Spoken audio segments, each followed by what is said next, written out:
Hi everyone, how's it going? My name is Harris and I'm a full stack web designer. In this video, I am going to showcase a website that I built for a concept architecture agency. I'm going to show the website and then I'm going to show you the process of how I actually made it from concept to launch. And let's start. Okay, so this is how the website looks like. This is the hero section. I split the hero section into two parts, the heading and the subheading.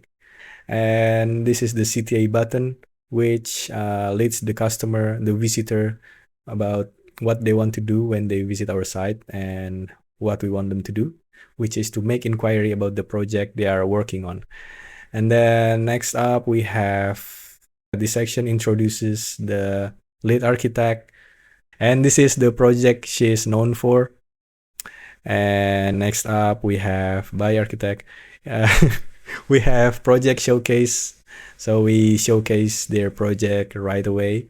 And I don't want the visitor to be distracted about the project name. So if they want to be curious about the project, they can hover. And yeah, this is very interesting. Let's head to this page. This is the detail about the project.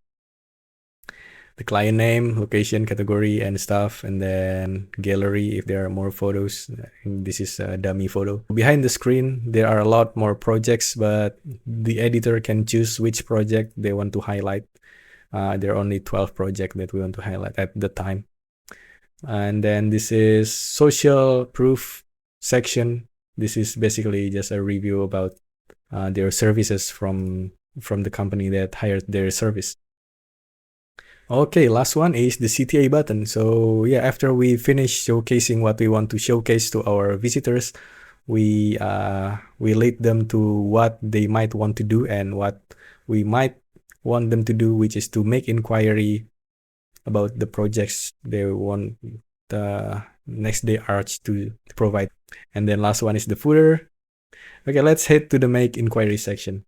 In this section, in this page, we have a Q&A, not a Q&A, FAQ. So they can click on anything that they are curious about. This is actually a form inquiry, an inquiry form. I'm going to show you the link of this project in the description, and I hope you don't want to submit a lot of stuff in here because I'm not the agency and there is a quota of how much form can be submissioned in this staging environment. Okay, next up, we are going to go to About section. This is a pretty generic section. Their story, their mission, core values, the team. And these are fake people. And then testimonials and another CTA section. You're going to see CTA section a lot in almost every pages because we want to guide the visitors to do what they might want to do. We don't want them to just, oh yeah, this is our work, bye. There is a lead of what the visitors might want to do when they enter our site. Next up, we have works page. This page is a collection of their works divided by categories. The first category is residential, commercials, public spaces. If there are more than 6 projects in the category, there will be a button to go to next projects. And then sustainable designs, another CTA. Next up is services page. This is the services that they offer: architectural and the lead architect, urban planning and the lead project urban planning architect, and the project they are known for. And then renovation and restoration. Yeah, I mean this is the services that they provide. And then inquiry, we've been here before. And then last one is contact section. It's just their contact section. I mean the information about their contacts and the map. Okay, I'm gonna show you the process of how I accomplish this website. Okay, so we start from project brief. For every single project, there is always a project brief. So first topic is, what are we building? We are going to build a website for marketing next day arc service and showcase their works. And then the goal of the project is for brand recognition, displaying finished projects to attract audience, help customers find them, and all of the stuff, lead visitors into making project inquiry. This is why you see the lead CTA button in almost every pages, because that is helpful to lead the visitors to taking action of what they want to do in their website. And then the target audience is, you can read it yourself. And next up, the desired look and feel of the site is reliable, well engineered photography instead of illustrations. This is because they are providing a real service, a service that you can step on, you can touch, interact, and you can see. And then desired look is clean and minimalistic.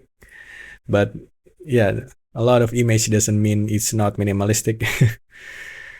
Potential competitors, I recommend listing competitors for the same brand. And then any specific functionality, yes. CMS for the project showcase, and then inquiry form for inquiring projects, and then newsletters subscription. This is what you saw in the footer section. And then mood board. So if after the first phase is done, the project brief phase, we're gonna find inspirations, and then we are gonna curate those inspiration into the one that matches our mood board, the one that matches the desired feel and look of the site. I only put these three things. And then next up is wireframe. Okay, I made mistake in this phase. When I finished wireframing, I forgot to duplicate the wireframe and doing the design on the wireframe page, and I left out the wireframe only to this one. So yeah, it's a bad practice for me. Let's talk about the design for now. What you see in this design page is what you saw earlier in the website showcase. After you finish a design, and then components page. For every single components that you see more than once, just like navbar, you're gonna have to put it into the component sections. So basically, if you want to add something that appears more than once, you can have consistency. This is a main element of design, consistency. The way we gonna use components is I'm gonna demonstrate it at a button and then put it to where you want it to be, and it's there. But I'm gonna undo that since this design is already finalized and the website is already done. Let's go to the website. This is how the final website looks like. This is pretty similar to what you saw in the design, because every website is supposed to be based, it is supposed to be pixel perfect to the design itself.